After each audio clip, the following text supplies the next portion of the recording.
Grocery shopping साधा विषय वाटतोय ना?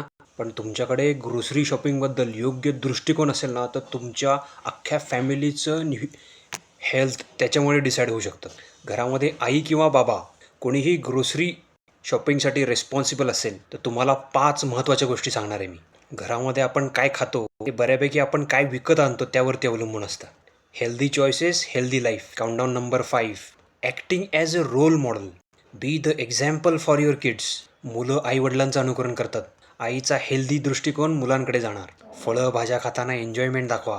वेगवेगळ्या प्रकारचं न्यूट्रिशियस फूड खाताना असं एन्थुझियाझम दाखवा. नंबर 4. पैसे खरोखरच्या अन्नपदार्थावरती स्पेंड करा, ट्रीट्सवरती नाही. मुलांना पण ग्रोसरी शॉपिंगमध्ये इन्व्हॉल्व करा. मग त्यांना कळेल हेल्दी ऑप्शन्स काय आहेत ते. मुलांना भाज्या फळं निवडू द्या. मग ते खाताना कंप्लेंट नाही करणार. फळभाज्यांबद्दल शिकवा लहान मुलांना शॉपिंग करत असताना. नंबर 3. जास्तीत जास्त अन्नपदार्थ शेतकऱ्याकडून विकत घ्या, फॅक्टरीमधून नाही. लोकल धान्य, फळं, भाज्या, नैसर्गिक रंगीबेरंगी अन्नपदार्थ निवडा. रंगीबेरंगी प्लास्टिकमधले प्रोसेस केलेले फूड्स घरामध्ये आणू नका. नंबर 2. आरोग्याला आणि पोषणाला नेहमी प्राधान्य द्या. ही गोष्ट कायम डोक्यामध्ये पाहिजे. कुठलाही अन्नपदार्थ निवडताना लेबलमध्ये इन्ग्रेडियंट्स तपासून बघा. घटक पदार्थ जे तुमची मुलं खाणार.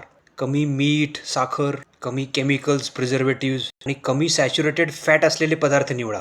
नेहमी नैसर्गिक अन्नपदार्थांना प्राधान्य द्या, जे फ्रेश आहेत आणि ज्यांचं कमीत कमी प्रोसेसिंग झालेलं आहे. आणि नंबर 1. बाळाच्या मागण्यांचा सन्मान करा. आपल्या मुलांच्या मागण्या ऐका. स्पष्ट नियम बनवा, पण फ्लेक्झिबल ठेवा. प्रेमाने एक्सप्लेन करा, अनरिजनेबली स्ट्रिक्ट नका हो. एखादा पदार्थ कम्प्लिटली बॅन करण्यापेक्षा थोड्या प्रमाणात देऊ शकतो. घरामध्ये मोस्टली हेल्दी पदार्थच घेऊन या. चिप्स, कोक, सोडा, स्वीट्स टाईप जे पदार्थ आहेत ते यांची खरेदी कमीत कमी करण्याचा प्रयत्न करा किंवा इलिमिनेट करा.